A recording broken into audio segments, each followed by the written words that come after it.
Good morning and welcome back to Almus Market Mornings. Here's an interesting development that's kind of relevant for us. A few months back, US and Japan had agreed upon a trade deal which included a clause of Japan investing $550 billion in the US. Of course, at that time, there was no clarity on what this means, but now recent updates have provided the much needed clarification. So Japan will invest about $36 billion in US oil, gas, and critical minerals project, of which $33 billion will be invested in an Ohio gas plant. Japan will receive the returns of the project while US will gain a strategic asset. Essentially, this seems to be the broad nature of the deal and the deals that are to come with Japan. Good morning, JK. What is your sense of this particular deal? As of now, for India, it looks like these would be more of a commitment of purchase from our side. Now what's your take on this? Good morning, Swaraj. The broad trade framework trade deal that the US and Japan had entered into, whereby US agreed to reduce the reciprocal tariff on Japan to 15%, which is the lowest. Japan had committed to invest about 550 billion, as informed. And the latest move to start with 36 billion of investments into the power and industrial facilities as well as natural gas indicates that the Japanese, who had initially faced some political hurdle into this, have overcome the same, and possibly we can see some move in this regard. And as it is, Japanese firms are actively planning an expansion in the US operations, in various fields.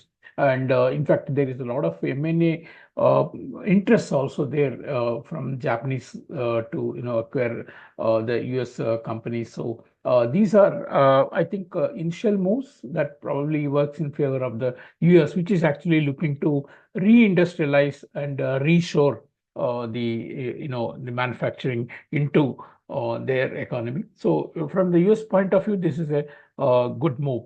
Other interesting development that overnight that we have seen is a possible easing of US-Iran tensions amid likely the Iran saying that there is a possible broad agreement or understanding reached on the in principle matter of various aspects related to the nuclear deal. And so, although the deal is yet to be closed, there seems to be some positive vibes coming out of these talks. And that also actually reflected in oil easing by more than 2%. So markets actually reflect what ground reality is, and that is what we have seen in oil easing. Then we had also a sell-off in gold, which had one of the reasons why gold was going up was also due to geopolitical tensions. So gold hit almost 4,800 mark once again yesterday. That's and in beside this, there is also Russia-Ukraine talks that is expected to resume in Geneva, where of course Trump may not be present personally. But that is also another positive development as far as the markets are concerned. So this also helped the US markets yesterday to to recover from their deep sell-off that was seen in initial times of the trading hours. US had been closed on Monday, and yesterday they resumed trading with negative sentiment on the markets. That is tech-related issues, which is guiding the market mostly. But it does appear that sell-off is at least not intensified for the time being, and possibly we can see some stability for the market. In fact, market reports that there were good buyers on the dips in good tech stocks as well. Yesterday's data in US was very limited, but we did have some data from the Europe and the UK regions. Zero sentiment in Germany East, and even for the euro area, it fell from the prior month. And these numbers are not really policy implication directly, but they are forward-looking surveys as to how the economy is likely to move going ahead. The UK unemployment rate also rose to 5.2% from 5.1% in November, and even the job creation was lower. There was also a rise in claimant account that was seen in UK. So there is certain amount of you know, weak numbers that were seen from the other regions. In fact, cable, the GBP USD exchange rate fell by almost 1% after the data. There is an expectation that we will have a rate cut in March by UK, possibly followed by one in June also. So that kept the GBP somewhat, on the decline.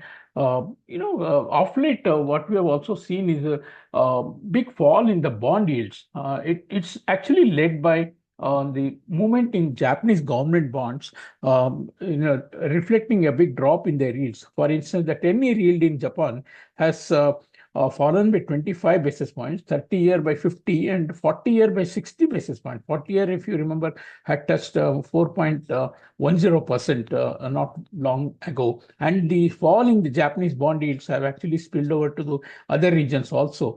German yields down 18, UK by 26, and US 10-year, in fact, touched 4.02% yesterday, and having traded 4.30% not long ago.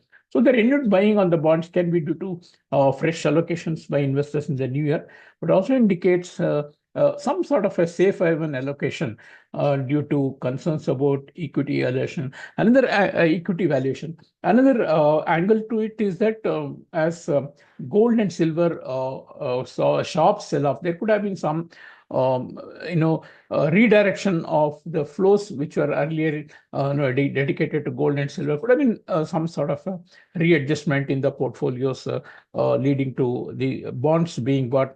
Yield in the fall in yields also reflected in the Indian bonds, which also saw the 10-year yield drop by almost 15 basis points. So that is a good development as far as the market is concerned, but still concerns remain about the US inflation, and any rise in the US inflation could lead to the rate staying higher for much longer, and that is not going to be liked by the bond market. So maybe we are currently at the lower end of the range for the US yields at least. And as far as Japan is concerned, it actually removes some of the concerns that the market had about the fiscal, and even yen has recovered based on the improvement in the bond market. However, should the bond yields start rising again, there will be concern that can resurface, leading to yen weakness. So as of now, it looks like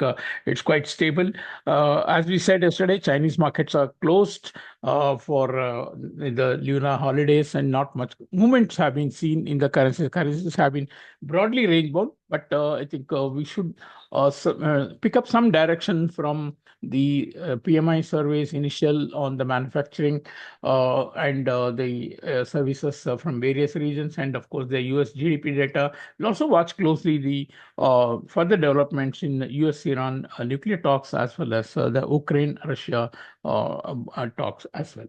Thank you. Thank you, JK. And yeah, the broad theme recently seems to be the buying in bonds. A lot of redirection of flows that seems to be at play.